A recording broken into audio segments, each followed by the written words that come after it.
Okay, good afternoon, everybody. Welcome back. We're going to be starting a new series today, the Iceberg series. And basically, I'll be kind of doing an overview of that today. But then I do recommend, if you get the opportunity, if you want to download the Iceberg theory for yourself, you can go to the website, startingpoint.org, go to Vince's Corner, go down to the bottom where it says additional resources, and you'll see the Iceberg theory, and you can just click it and download it if you want to, okay? I do recommend that. I want to begin by doing a partial reading of today's reading because it really fit into what we're going to do today.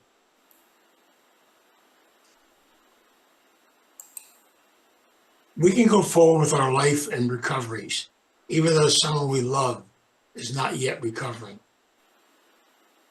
Visualize a bridge. On one side of the bridge is cold and dark. We stood there with others in the cold and darkness, doubled over in pain. Some of us developed an eating disorder to cope with the pain. Some drank. Some used other drugs. Some of us lost control of our sexual behavior.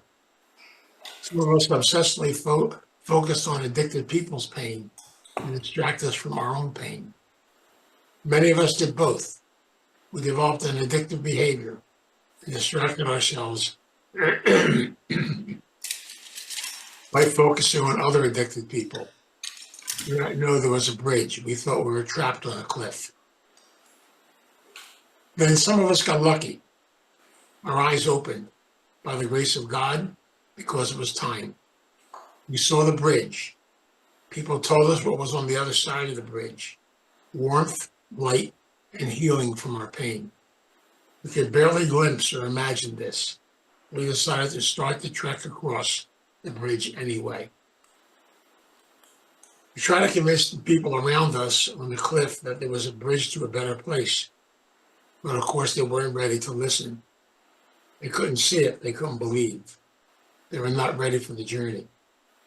We decided to go alone because we believed, and because people on the other side were cheering us on.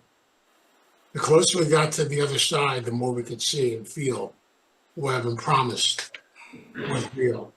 It was light, warmth, and healing and love. The other side was a better place. If our time has come to cross the bridge, if we have already crossed and are standing in the light of warmth, it is where we are meant to be. We do not have to go back to the dark cliff because another's time has not yet come. The best thing we can do is stay in the light because it reassures us that there is a better place. And if others ever decide to cross the bridge, we'll be there to cheer them on. I'm learning in my own life that I will move forward with my own life despite what others are doing. I know it is my right to cross the bridge for a better life. I will not feel guilty. I will not feel ashamed. I know that where I am now is a better place where I'm meant to be. I wanted to read that because it fits right into the concept of the iceberg theory. I want to, once again, we just finished a series on the different faces of addiction, and we went through all the different aspects of addiction. And now we're going to work on with the iceberg theory, what's underneath, what's the core, what's the center of addiction. I said back then that codependency is the core root of addiction, but we talk about something which is really powerful. We don't realize it, but deep down inside, there's a part of us that really needs to be looked at, to be worked on. And many of us live what I call an external life. And external's okay, but it's really not living. It's performing. Internal is something totally different. It takes a while for us to begin to realize that and to ask some of the most simple questions. For example, who am I? Why am I on this earth? What is my purpose? What is my journey? So the concept is we have to be able to look within our own selves. I use the analogy of the Titanic. The Titanic hit the tip of the iceberg. If it was only a tip, then it wouldn't have sank. But it was the bottom part, the biggest part of all, that was not movable. It could not be moved. Now look at that concept and look at us, because the tip is outside the water, but the real iceberg is under the water. In the course of our journey in life, so many of us don't realize this, but it's a big part of our spiritual journey. That so many of us, because we basically didn't either totally understand or be connected to the concept of spirituality, because we never took the time to look within, because too many times we're looking without. And again, just to bring this out, I want to kind of share this with you, because I've shared it with you many times before, and I have a lot of gratitude for doing it. But I know now that when I look at my life, I see two different lives. There is the life before recovery, the life after recovery. And I realize now that literally prior to recovery, I was on that cliff. I was there. I literally had no sense of who I really was. I was performing externally. I was functioning. I was getting a lot done. I mean, I did a lot of stuff externally. I ran a parish. I taught school. I ran youth programs. I did all kinds of stuff. My head, sometimes they used to joke and say, my head went in the door and my backside went out the door the other way. So literally, I didn't know I was coming or going. My life was really busy, busy, busy, busy, busy. Today, I've used the term avoiding, avoiding, avoiding, and avoiding. And that's easy for us to do. And so a lot of times, even dealing with addiction, what is addiction? We talked earlier in the other series. Addiction is the cover. It's simply a way for me to cover what's really going on inside of me. It's a cover of my secrets. It may be a cover of trauma, a cover of my history. And many of us are scared to go to the inside, to the internal, to truly find out what's really going on. I look back on that first part of my journey and I realize now I was spiritually dead. I had no idea who I really was. Yes, I was a priest, and I could function as a priest, and I could function externally. But I never took the time to go within, to begin to discover the real person within me. And I realized it took a lot of time, patience, and also a lot of beautiful people. Like they tell you all the time, it takes a community to raise someone. It took a lot of people both pushing and forcing me to finally go to that space, to look inside, to do my work, to make the changes in the course of my journey in life. I had to be able to come to the bridge. I use an analogy, that bridge, to bring it out to you. And I call it the diner mentality versus the bridge. Many of us know this from 12-step meetings, that some of the best meetings take place at the diner after the meeting, where people get together, they talk, they share, they do things. But every once in a while, they look out the window and they notice there's a bridge. And every so often, somebody from the diner decides to go and inspect the bridge. And with trepidation a little bit, they have a tendency to walk and cross over the bridge to the other side. And then you don't see them for a long period of time. Then they might come back. You ask them, what's on the other side? They said, you have to cross the bridge to find out. And that bridge I'm talking about today is the bridge from the external to the internal. It's the bridge to spirituality. It's the bridge to knowledge. It's the bridge to being able to finally get in touch with the real sense of who you really are. Because remember something about the iceberg. The iceberg are the parts of us that we've buried for a long time. The parts of us that basically we don't even want to see. I never realized this in my own journey, but I never realized that I was as sick as my secrets. I had plenty of secrets. I had plenty of stuff, but I had buried it so deep and put it so far inside that I just made believe it wasn't there. It was easier to deal with it that way. And that led me to, a couple of addictions and finally being able to finally begin the journey and realizing that I had to finally stand still and look at me. And I didn't like that at all. See, it's much easier when you're in your addiction to do another game that we play a lot. It's called substituting other addictions. So what do a lot of people do?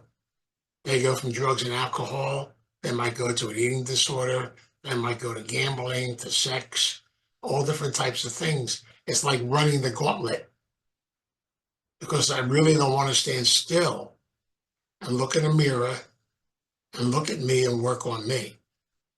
And so I run the gauntlet. As a result, I do that because deep down inside, I have this thing of fear. Now, I have a name for this, and I want to share it with you. It's a big part of the iceberg theory. It's called the illusion of control and the illusion of fear. It's an illusion. It's not real. But so many times in the course of our journey, we think we can control life. You're not going to be able to control life. Every time you try to control it, it controls you.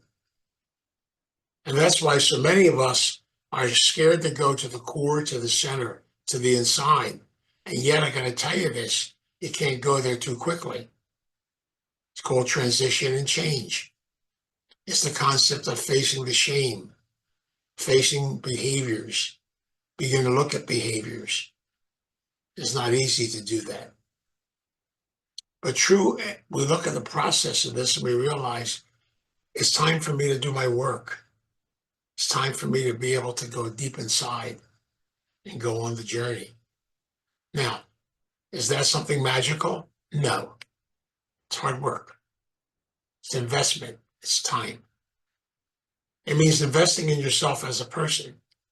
I work with a lot of people when they put their addiction down and they begin the process of recovery. They'll say this to me.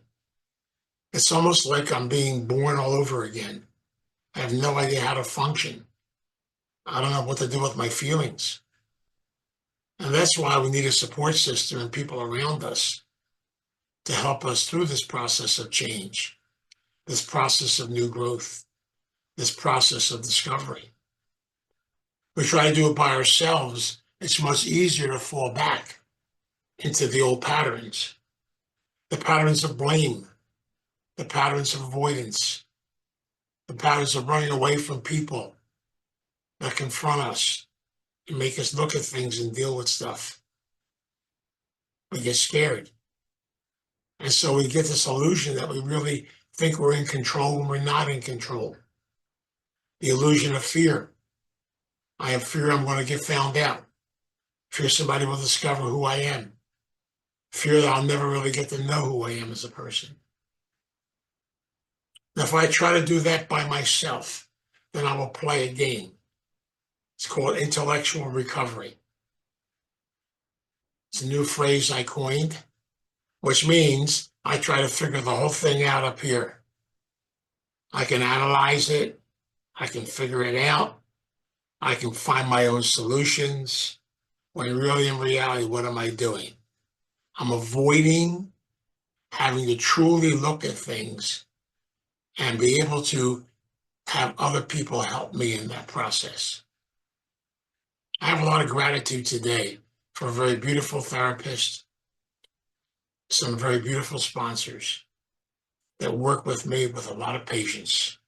And I mean a lot of patience to help me through transition, to help me through change. Because I'm going to tell you, I was scared. I was scared. I was afraid to have to look at me and deal with me. I spent a lot of time being angry and being blameful to a lot of people who told me I needed help. Back to that early Al-Anon group that I literally, they kept telling me to work on me. I didn't want to hear it. Then to my nervous breakdown, the doctor that confronted me about my spirituality. And I thought he was crazy. Throughout my whole entire early journey, I always kind of looked at everybody else who was trying to help me, but I didn't need any help. See, because I could do it by myself and on my own. And many of us have said that over and over again. But it's humbling, extremely humbling to have to seek help, to seek guidance, to seek direction. It's humbling to have to stand still and be able to learn and grow from people that you meet. It's hard to be able to finally have to go to the inside, to the core, to the issues, to the stuff that's deep down inside of me. And at the core of the iceberg, we're not going to get there easily because I'll spend 2 weeks working on the inside of the iceberg. But the core of the iceberg is that powerful, powerful word, shame, no sense of self, being hard on myself, beating myself up. Because deep down inside, we have this illusion of control that I got to get my act together and I'm going to have to figure it out. And I know as soon as I start trying to figure it out, I get figured out. It doesn't work. And that's why a little bit at a time, and Richard, my sponsor, used to say this to me, God rest his soul. You know, I love that man. He used to say to me, Vince, if you learned that much today, you made progress. That's enough. Slower is better. Melting the iceberg takes a lot of time. It takes an investment. It takes being able to look within your own self. It takes being able to ask for help, to ask for guidance, to ask for direction. But melting the iceberg is a slow process because the iceberg is going to fight you. And every so often, your head's going to fight you too. Because every so often, you're going to go back and think, I can handle this. I don't need any help. And yet, that is the danger point. And that's the reason why we end up embalming ourselves or running away from things or hiding. You know, I'll share a couple of stories with you, which I think are really important to bring out what I'm talking about today. One is a gentleman I met in 1978. He was one of the first people I worked with in recovery. His name was Norm. I love Norm. But Norm had a lot of patience. He was one of these guys who really worked on himself. And I was at that stage in my life where I wasn't ready to do this work yet. I was too busy wanting to organize something else, get involved in something else, do something else here. And Norm used to say to me, he said, Vince, come here. He said, sit on this bench. I said, why? Just sit on this bench. I said, what am I doing on the bench? He said, nothing. I said, what do you mean nothing? You got to get something done. He said, stop. And then he went over. It was springtime, and he picked a flower. Came over, handed me the flower. He said, I want you to stay here, and I want you just to look at that flower and look at its beauty. And look how powerful that little flower is. Well, be honest with you. I got to be honest with you. I thought he was a little strange because I'm sitting on a bench holding a flower. And I said, well, what are you doing here, Nora? There's people walking by here. He said, shh, be quiet. Let the spirit in. Let the spirit in. You know, that man had so much patience with me because honestly, I don't know what the hell he was talking about. But he taught me something that, or you might say, he planted a seed in me that got developed later on. He was trying to teach me, if you truly want to grow, if you truly want to move forward, you have to learn to be quiet. And when you're quiet, the higher power speaks to you. The messages will come to you. We have to be able to make time for that. See, when you're just busy, busy, busy, and believe me, my codependency can play tricks on me like crazy. But to have people in your life that are willing to take the time to be patient, to plant seeds, to help you in the growth process. I found out later on that if you truly ask for help and ask for guidance, God sends these people, these messengers into your life. Even when I dealt with my eating disorder, which was the one addiction I refused to look at because basically I thought it was crazy. I dealt with the alcohol, but not really, because I never did the work. I had to deal with my eating disorder. And so it's interesting how God works. I went to a family program when my daughter was in treatment, and the therapist spent the whole entire time working on me. Now, I thought I was going there to support my daughter, but she says, no, you're here to look at you. And she pushed me and pushed me and pushed me. I got mad at her. I got madder at her. And then she said to me, I want you to go to a meeting. I said, well, I go to meetings already. No, no, I want you to really go to a meeting. She sent me to an OA meeting in Cherry Hill. I went there and got the shock of my life because it was the HAL program of OA. And for 2 years, I guess you could say I did boot camp. It was strict. But don't ask me why. But this man, Richard, came along, gave me these questions to answer, gave me this thing to do. And I began to read. I began to put things together. I began to look at things. I began to spend time learning about me. And when Richard came along and started that, at first, it felt so strange. But then, as time went on, I began to enjoy it. I began to learn. I got in touch with the big book. I got in touch with different types of books in recovery. He constantly pushed me to do these things. And for 2 years, my life changed dramatically. It's ironical when you look at this and you say, the inside of that iceberg is a scary place to go. And believe me, it is, as we'll look at it here.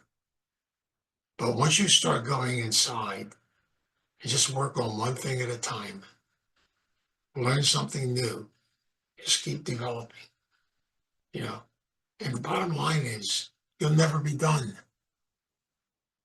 Investing in yourself is a lifetime position. So you do a little bit at a time. You learn some more. You play a little bit.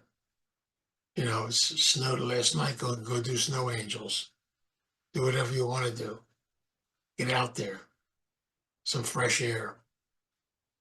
I just love being out there this morning for a good hour, hour and a half, shoveling my walks and cleaning my car and just being out there in that crisp, nice air, nice, clean. It felt good. This is stuff I never did for myself before because I was too busy. Take time to smell the roses. Take time to get to know who you are. Get time to the simple things of life. Al-Anon has a beautiful phrase, and I love it. Because a lot of times people will say to me, well, if I do all this stuff you're talking about, aren't I being selfish? Al-Anon taught me, change the word to self-care, caring about yourself. Because it finally has gotten across to me to realize something. Only until I truly get to know Vince, as you truly get to know yourself, then there's that law of attraction Loretta was talking about. The energy from you will flow out to others, and attraction will take place. It's a process. See, if you're positive and you work on the positive, you'll attract positive. And if you're in that dark place and work on the negative, you're going to attract negative. And we learn after a period of time that we got to be able to look at ourselves and look in the mirror. The other story I wanted to share with you is about a beautiful, beautiful gentleman. His name is Sonny. And I met Sonny a long time ago when I was a priest in Atlantic City. Sonny was a man down in the dumps. He was a street wino. He used to aggravate us at the rectory. And one day he came to me and he said, hey, priest, do me a favor, will you? Take me to a rehab. Take me to Carrier Clinic. I drove him to Carrier Clinic, which back then was a 6-month program. I figured I'd never see him again. Then he came back and he showed up. I answered the door. He looked pretty good. First thing he said to me was, "You're an idiot." I said, "I'm a what?" He says, "You're an idiot. You have to stop trying to save the world. Give people treatment. You let them become responsible for their own stuff they have to work on and take care of you." I share these stories because these are the messengers. Sonny's name is on a plaque over at Starting Point. It's part of my family. We all have these people, the messengers. They come from the higher power. They come from our connection to the God of our understanding. They are our teachers. They're our learners. Do we like them all? Of course not. We don't like being called on stuff. Even my therapist, I learned back then, Dr. Stern, who really helped me tremendously to deal with my eating disorder, to make changes in the course of my life. And I realized how important all that is. Because you only get one life, gang. Let's face it. You're not going to get two, just one. And we all got a round trip ticket. And sooner or later it gets punched. And that's why it's so important to celebrate the gift of who you are. That's why it's so important to make sure that you continue to work on that gift in a positive way. So you will keep growing, you keep learning, keep discovering. That's what's important. That is the key to everything that we do. You see, the iceberg is simply that. It's a frozen mass of ice. I love the analogy of the illusion because it's almost like many of us, myself included, were frozen for a long period of time. And when you thaw out, you start to experience those things called feelings. You might have heard that term before. They're called feelings.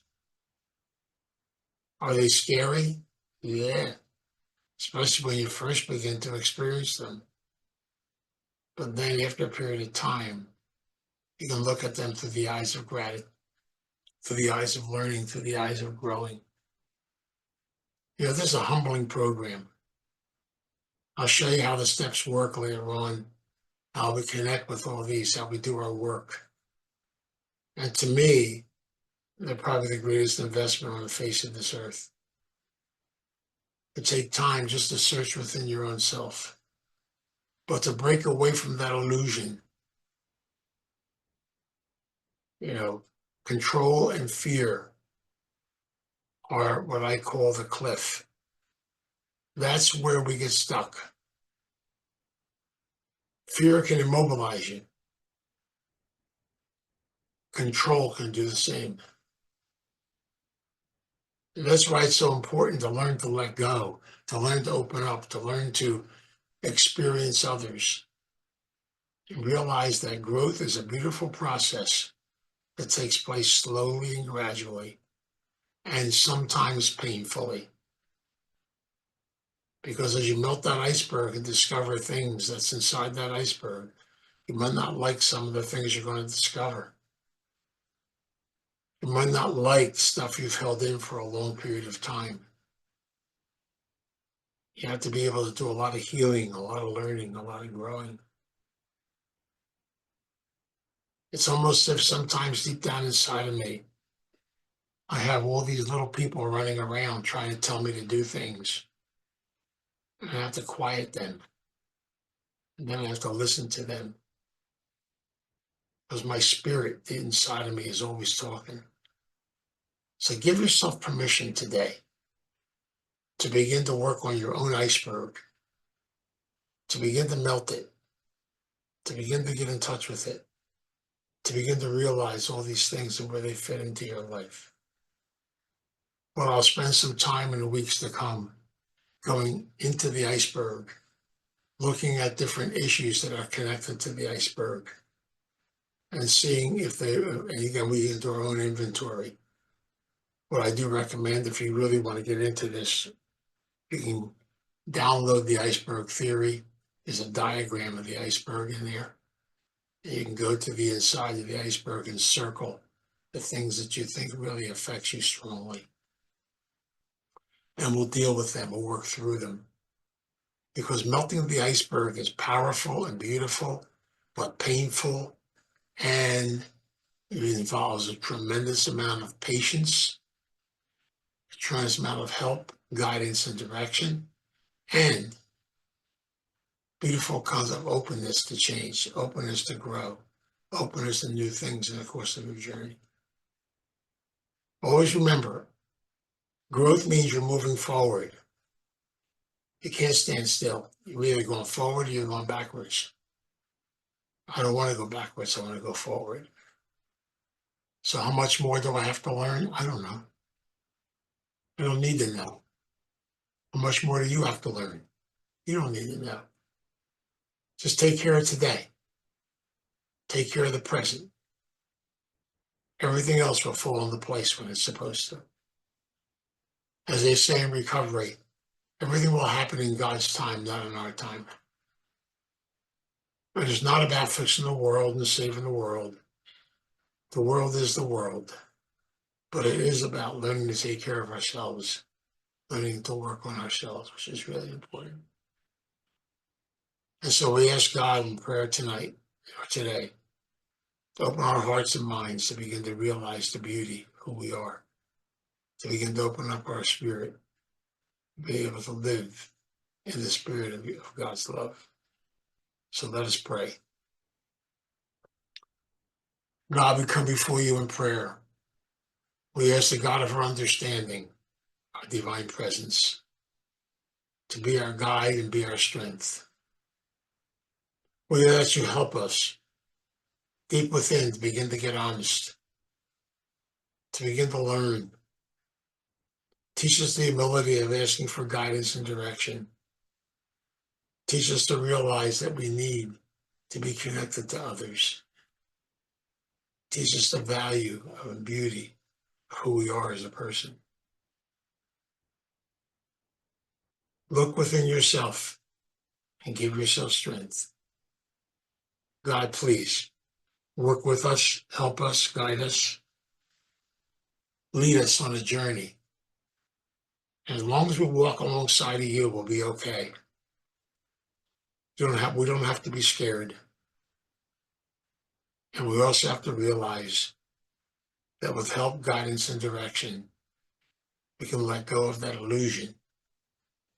We can let go of fear. We can let go of control.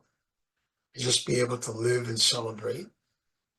Because God made us to be people of living and celebrating. So ask yourself for this guidance and this direction. And ask for God's blessing as you continue on the journey of life. We ask this each and every day. We ask it in your name. Amen.